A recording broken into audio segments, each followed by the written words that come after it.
नमस्कार दोस्तों, स्वागत है आपका मिस्टर इंडियन टीचर पर। आज हम आपके लिए लेकर आए हैं फिर से दिशा से संबंधित टाइप चौथी प्रकार के क्वेश्चन, जिसमें आज हम रेलगाड़ी से संबंधित प्रश्न देखेंगे। तो रेलगाड़ी से कुल 7 प्रकार के प्रश्न बनते हैं।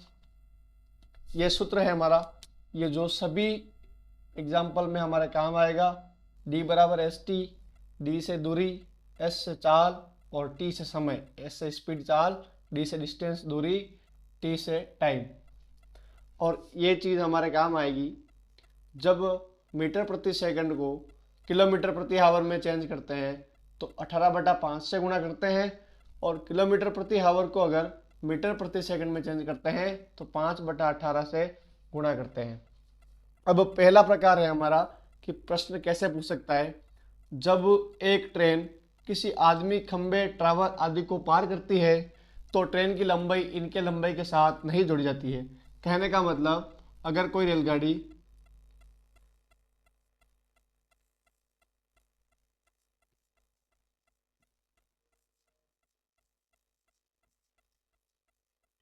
ये खंबा है,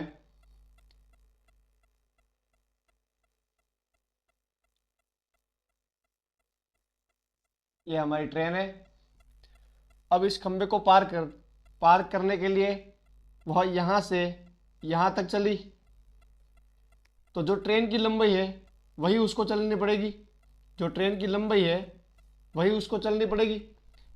यानी जब अगर ट्रेन यहाँ थी, ऐसे थी ट्रेन,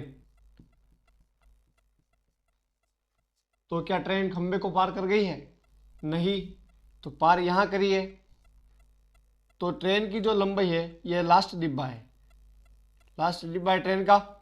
जब ट्रेन का लास्ट डिब्बा यहाँ से निकलेगा तभी कि इस खंबे को पार करेगी, और इस खंबे की लंबाई इसकी तुलना में नगण्य है, तो इनकी लंबाई को हम नहीं जोड़ते हैं। केवल जो ट्रेन की लंबाई होती है वही हमारे काम में आती है। तो इससे संबंधित एग्जाम्पल करेंगे हम। चलिए देखते हैं। जो हमने पहला प्रकार देखा था उसमें लिखा हुआ था कि जब कोई ट्रेन किसी आदमी, खंबे, टावर, पोल आदि को पार करती है तो ट्रेन की लंबाई के साथ इनकी लंबाई हम नहीं लेते हैं। तो उसका एक एग्जाम्पल है हमारे सामने कि 100 मीटर लंबी एक ट्रेन 90 किलोमीटर प्रति आवर की चाल से चल रही है। रेलवे लाइन के निकट खड़े व्यक्ति को पार करने में कितना समय लेगी? प्रश्न पूछ रहा है कि जब रेल चल रही है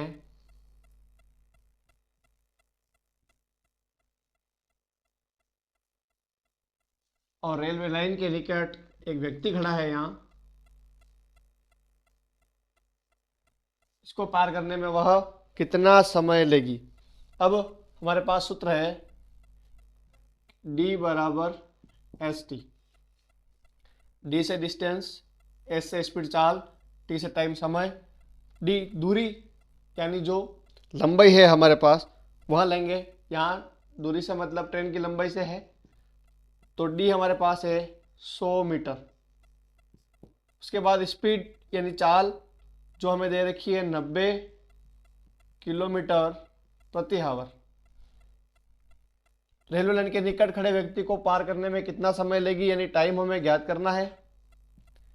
अब ये किलोमीटर प्रति आवर में है और ये मीटर में है, तो किलोमीटर प्रति आवर को हम मीटर प्रति सेकंड में चेंज करेंगे।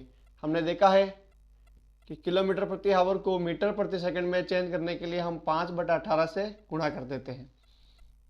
तो आइए सूत्र में मान रखते हैं, D बराबर ST। D यहाँ 100 जो ट्रेन की लंबाई है और 90 किलोमीटर प्रति आवर की चाल से चल रही है, और 5/18 से हमें गुणा करना है क्योंकि हमें मीटर प्रति सेकंड में आंसर चाहिए। अब ये 18 से कटा 5 बार,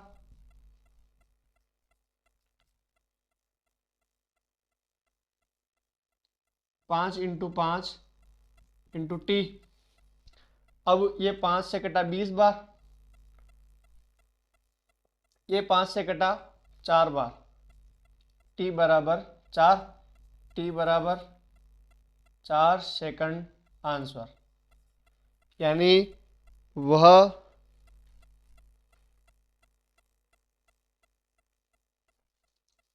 4 सेकंड समय लेगी। यानी जब ट्रेन 90 किलोमीटर प्रति आवर की चाल से चल रही है और रेलवे लाइन के निकट एक व्यक्ति खड़ा है, इसको पार करने में वह केवल 4 सेकंड लेगी। 4 सेकंड हमारा आंसर होगा। चलिए देखते हैं दूसरा प्रकार, जिसमें पहले हमने देखा था कि आदमी, खंबा, टावर, पोल, इसको पार किया था ट्रेन ने, तब इनकी लंबाई ट्रेन की लंबाई की तुलना में नगण्य होती है, इसलिए हम उनकी लंबाई को ट्रेन की लंबाई के साथ नहीं जोड़ते हैं। अब जो दूसरा प्रकार है हमारा, उसमें बताया है जब एक ट्रेन किसी प्लेटफॉर्म, सुरंग, पुल या ट्रेन को पार करती है तो ट्रेन की लंबाई के साथ इनकी लंबाई जोड़ी जाती है। अब जैसे मान लिया जाए ये कोई ट्रेन है,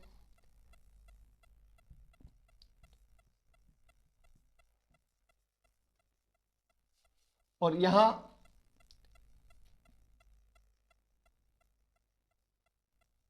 ये सुरंग बनी हुई है ऊपर। अब ट्रेन को पार करेगी, जब पार कब करेगी, ये सुरंग है जब ट्रेन का अंतिम डिब्बा यहां आ जाएगा,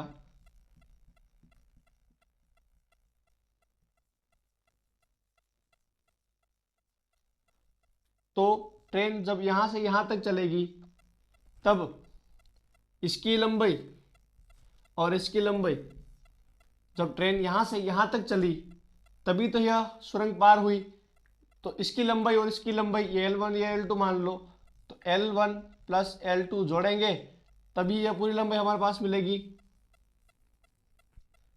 तो जब एक ट्रेन किसी प्लेटफॉर्म या सुरंग या पुल या किसी अदर ट्रेन को पार करती है तो ट्रेन की लंबाई के साथ इनकी लंबाई जोड़ी जाती है। इसको हम उदाहरण के माध्यम से देखेंगे।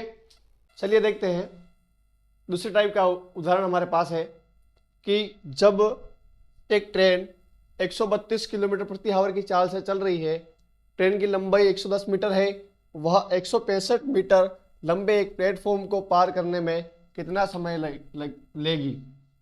यहाँ पास में कोई प्लेटफॉर्म है जो 165 मीटर लंबा है और ट्रेन चल रही है, और पार करेगी, यहाँ तक आएगी, लास्ट डब्बा उसका यहाँ जाएगा।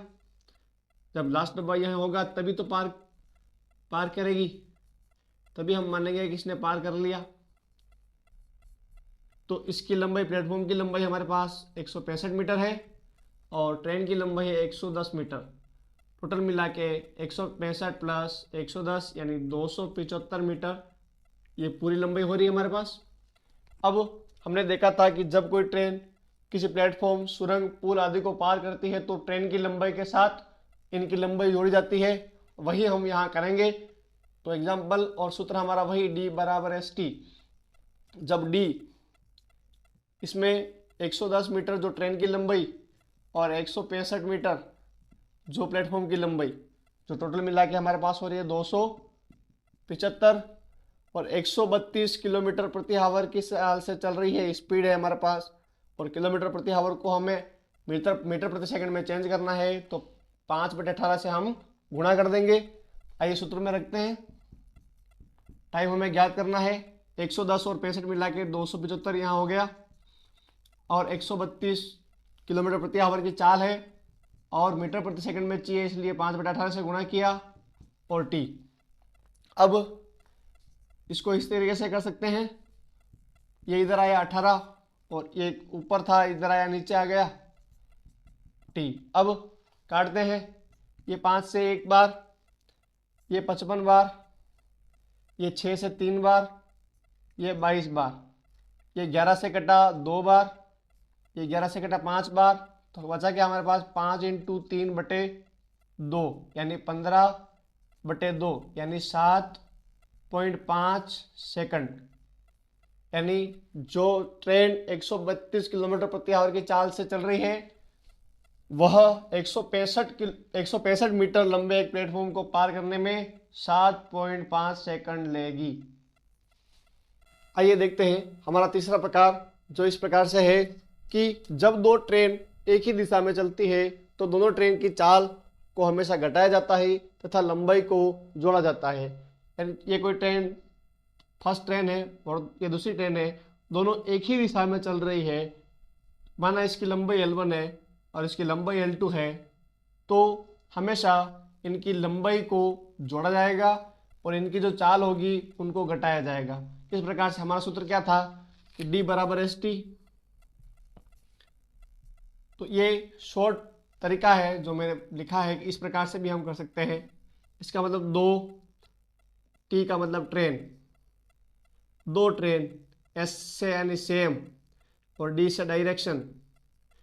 2 ट्रेन जब सेम डायरेक्शन में चल रही हो तो उन दोनों की लंबाई को जोड़ा जाएगा, L1 प्लस L2, दोनों की लंबाई को जोड़ा जाएगा और D1 माइनस D2 और दोनों की चाल को घटाया जाएगा। L1 ट्रेन फर्स्ट की लंबाई, L2 ट्रेन सेकंड की लंबाई, D1 ट्रेन फर्स्ट की चाल, D2 ट्रेन सेकंड की चाल और 5/18 से गुणा करते हैं।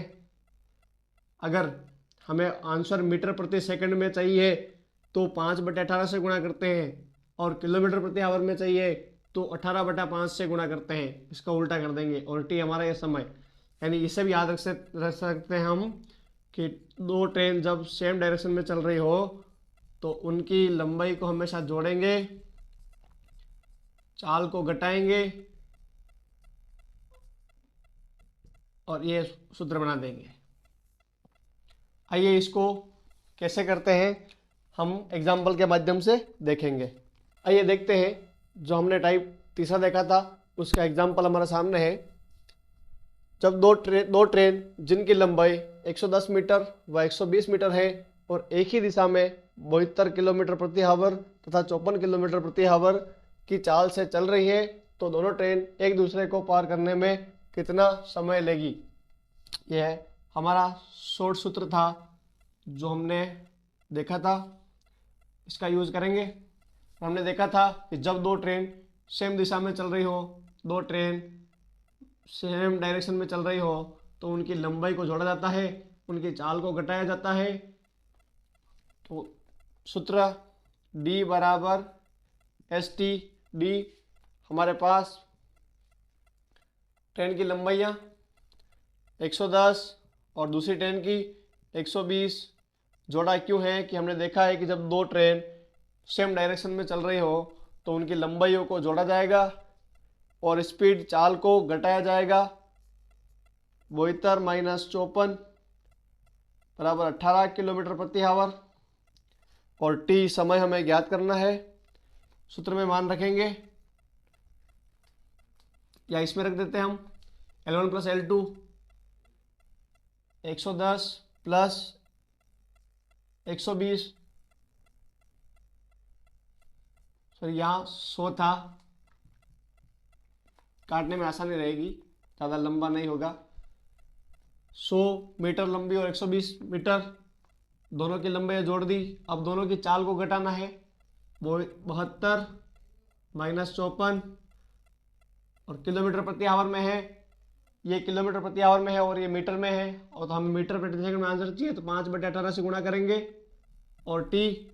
अब ये हो गया हमारे पास 220, 72 में से 54 गए 18, 5/18 इंटू टी।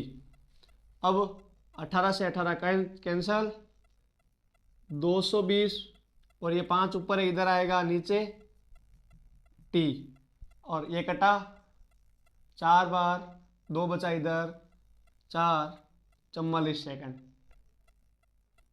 यानी टी बराबर 44 सेकंड। यानी दोनों ट्रेन एक दूसरे को पार करने में 44 सेकंड लेगी। इस सूत्र में रख के भी देख लेते हैं कि ये सही है कि नहीं। तो D बराबर एस टी, डी दोनों ट्रेन की लंबाइयाँ कुल मिला के 220 हो गई और चाल का अंतर 18 हो गया। 5/18 से इसलिए गुणा किया क्योंकि हमें मीटर प्रति सेकंड में आंसर चाहिए। टी 18 से 18 कटा, 5 बचा, 220 5 बराबर में आया टी। 5 से ये कटा 44 बार टी, यानी 44 सेकंड हमारा आंसर हुआ। आइए देखते हैं हमारा चौथा प्रकार कि किस प्रकार से भी पूछा जा सकता है एग्जाम में। जब दो ट्रेन विपरीत दिशा में चलती है तो ट्रेन की चाल को तथा लंबाई दोनों को जोड़ा जाता है। जब दो ट्रेन विपरीत दिशाओं में चलती है, यानी एक ट्रेन इस दिशा में जा रही है, दूसरी ट्रेन इस दिशा में जा रही है,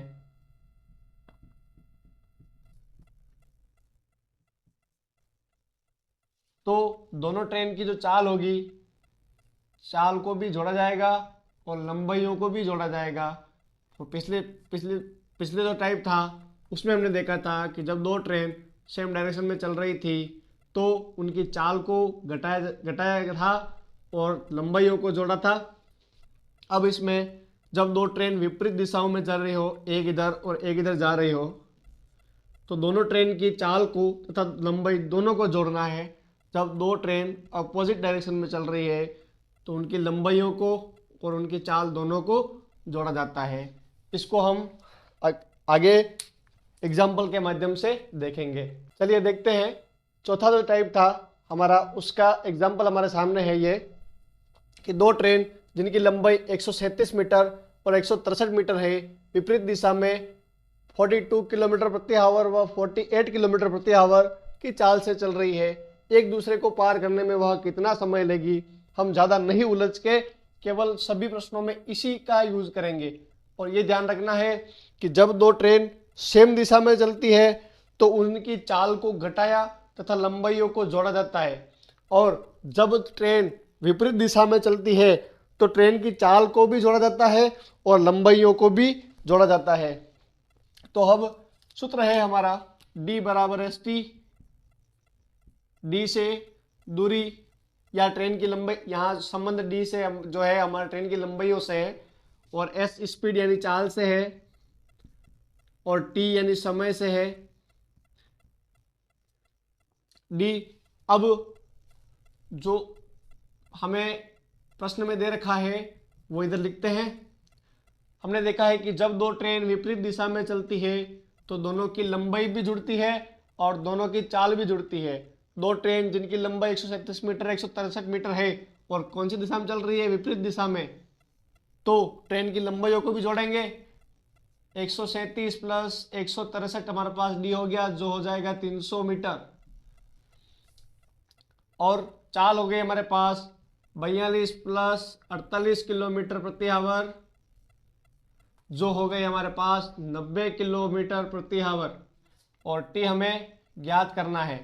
तो सूत्र में रखते हैं इधर D 300, S 90, और ये किलोमीटर प्रति आवर में है और इधर ये मीटर में है, तो इसको भी मीटर में करेंगे। तो 5/18 से गुणा और T ज्ञात करना है। 18 से 90 कटा 5 बार, और ये 5 से 300 कटा 60 बार, बचा क्या? 60, और ये 5 ऊपर बचा, इधर आया नीचे T, और ये कटा 12 बार, यानी T बराबर 12 सेकंड। दोनों ट्रेन एक दूसरे को पार करने में 12 सेकंड का समय लेगी। चलिए देखते हैं दोस्तों, टाइप 5 हमारे पास है कि किस प्रकार से प्रश्न पूछ सकता है। जब एक ट्रेन उसी दिशा में पैदल चल रहे मनुष्य को पार करती है तो ट्रेन की चाल से मनुष्य की चाल को घटाया जाता है, लंबाई अपरिवर्तित रहती है क्योंकि ट्रेन की लंबाई की तुलना में मनुष्य की लंबाई नगण्य अर्थात शून्य होती है। किस प्रकार से दोस्तों? जब कोई ट्रेन अगर इस दिशा में चल रही है और उसी दिशा में पैदल चल रहे, यानी यह जो व्यक्ति है ये इसी दिशा में पैदल चल रहा है, तो इन दोनों की जो चाल होगी, तो इन दोनों की चाल को घटाया जाएगा और लंबाई अपरिवर्तित रहेगी, क्योंकि मनुष्य की लंबाई 0 के बराबर है, कोई लंबाई नहीं होती है। अब जो ट्रेन की लंबाई होगी उसी के साथ हम सूत्र में चलेंगे। आपके पास एग्जाम्पल लिख रखा है, ये आपके सामने है। देखते हैं एग्जाम्पल के माध्यम से कि ये किस प्रकार होगा। 150 मीटर लंबी एक ट्रेन 68 किलोमीटर प्रति आवर की चाल से चल रही है। उसी दिशा में 8 किलोमीटर प्रति आवर की चाल से चल रहे मनुष्य को पार करने में कितना समय लेगी? सूत्र हमारा वही रहेगा, D बराबर ST। अब डी यहाँ ट्रेन की लंबाई कितनी लंबी है 150 मीटर, और ये मीटर में, ये किलोमीटर प्रति आवर में है, तो चेंज करने के लिए 5/18 से गुणा करते हैं, हम सभी जानते हैं। अब सूत्र में रख देते हैं कि डी 150 मीटर एस स्पीड यानी चाल 68 किलोमीटर प्रति आवर, और जो मनुष्य की चाल है 8 किलोमीटर प्रति आवर। घटाया क्यों? कि देखा है हमने कि जब एक ट्रेन उसी दिशा में पैदल चल रहे मनुष्य को पार करती है तो ट्रेन की चाल से मनुष्य की चाल को घटाया जाता है। तो ट्रेन की चाल से मनुष्य की चाल को घटाया। अब मीटर प्रति सेकंड में आंसर चाहिए हमें, तो 5/18 से गुणा किया, और टी समय हमें ज्ञात करना है। ये 150 मीटर, 68 में से 8 गए तो 60 इंटू 5/18 इंटू टी। अब 150 ये हो गया 300, इधर करता हूं मैं 150 मीटर 300/18 इंटू टी। अब इसको इधर ले आते हैं, या मैं सामने कर देता हूं इधर स्टेप बना के। 150 मीटर था, 300/18 इधर आया, तो 150 जो 18 इधर नीचे था इधर आके ऊपर, और जो 300 ऊपर था इधर आके नीचे रहा, और बराबर में हमारा टी बचा। अब 1 0 से 1 0 कटा, 15 एकम 15, 15 2 30, और 18/2 बचा। यहाँ आगे लिख रहा हूँ मैं 18/2 बचा, और बराबर में टी है 2 का भाग 18 में 9 बार 9 सेकंड, यानी टी हमारा क्या होगा 9 सेकंड आंसर। यानी 150 मीटर लंबी एक ट्रेन 68 किलोमीटर प्रति आवर की चाल से चल रही है, उसी दिशा में 8 किलोमीटर प्रति आवर की चाल से चल रहे मनुष्य को पार करने में 9 सेकंड का समय लेगी। चलिए देखते हैं दोस्तों टाइप 6 जो किस प्रकार से और पूछा जाता है हमें कि जब एक ट्रेन विपरीत दिशा में पैदल चल रहे मनुष्य को पार करती है तो ट्रेन की चाल से मनुष्य की चाल को जोड़ा जाता है। लंबाई अपरिवर्तित रहती है क्योंकि ट्रेन की लंबाई की तुलना में मनुष्य की लंबाई नगण्य अर्थात शून्य होती है। इससे पहले हमने देखा था कि जब एक ट्रेन उसी दिशा में चल रहे व्यक्ति को पार करती है तो ट्रेन की जो चाल होती है और मनुष्य की चाल से घटाया जाता है।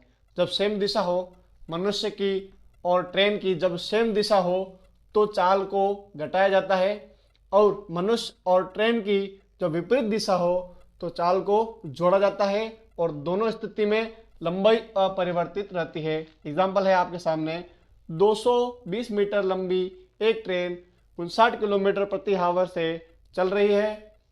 विपरीत दिशा से आ रहे मनुष्य को पार करने में वह कितना समय लेगी, और मनुष्य की चाल है 7 किलोमीटर प्रति आवर। तो सूत्र हमारा D बराबर ST। D ट्रेन की लंबाई से है जो हमारे पास है 220 मीटर, स्पीड यानी चाल जो हम यहाँ दोनों चाल को जोड़ेंगे तो 59 + 7 किलोमीटर प्रति आवर, और T ज्ञात करना है। ये 220 मीटर 59 और 7 को जोड़ा तो हो गया 66, और ये हो गया 5/18 इंटू टी। अब सबको इधर ले आते हैं, 18 नीचे था इधर आया ऊपर, 66 इधर आया, और ये 5 बराबर टी।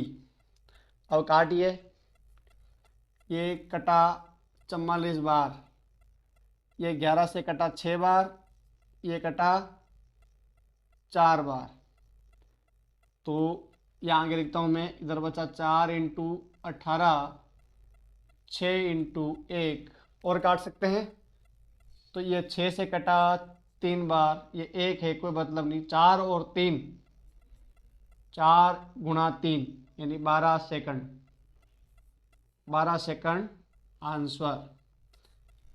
220 मीटर लंबी एक ट्रेन 59 किलोमीटर प्रति आवर से चल रही है तो विपरीत दिशा में 7 किलोमीटर प्रति आवर की चाल से आ रहे मनुष्य को पार करने में वह 12 सेकंड लेगी। चलिए देखते हैं कभी कभी हमें रेलगाड़ी के धुएं से संबंधित प्रश्न भी पूछे जाते हैं, तो उनको कैसे सोल्व करना है आइए देखते हैं।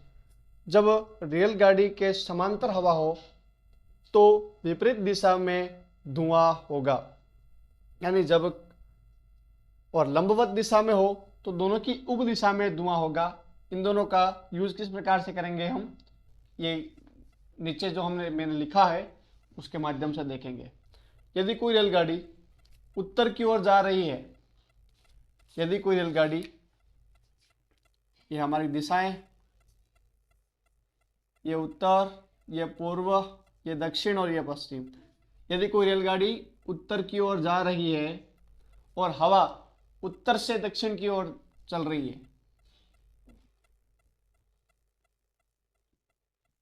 ये हवा इस तरीके से चल रही है, तो धुआं गाड़ी की विपरीत दिशा में जाएगा। जब गाड़ी इस तरीके से चल रही है, ये ट्रेन है,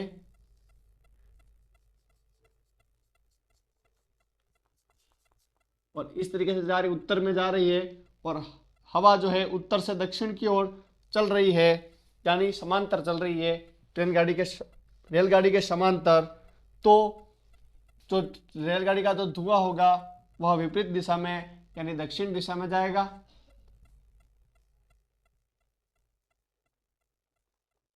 अगर इसी को हम ऐसे देखें कि अगर कोई रेलगाड़ी पूर्व की ओर जा रही है और हवा पूर्व से पश्चिम की ओर चल रही है, ये हवा की दिशा, ये गाड़ी की दिशा, तो धुआं हमेशा विपरीत दिशा में जाएगा, यानी धुआं अब इस स्थिति में पश्चिम में चलेगा। और लंबवत अगर हवा चल रही हो, पश्चिम से पूर्व की ओर हो हवा, तो धुआं दोनों की उप दिशा में जाएगा। कैसे, इसी पॉइंट का यह है, रेलगाड़ी उत्तर की ओर जा रही है,